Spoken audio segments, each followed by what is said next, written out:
आई आज काय बनवलेलं आहे बघ. दावणगिरी डोसा बनवलेला आहे, दावणगिरी.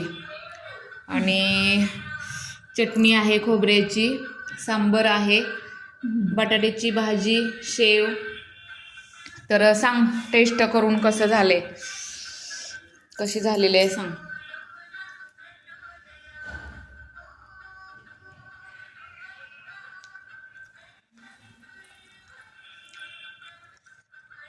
चटणी कशी झाली आहे? मस्त झाले ना. मग अशा आपल्या राणी किचन डिशमध्ये वेगवेगळ्या डिश तयार होतात. तर त्यांना काय सांगशील? लाईक करा, शेअर करा, कमेंट्स करा आणि अशाच राणी किचन डिशमध्ये रेसिपी पाहत राहा, आहे ना. तर घे मग खाऊन आता.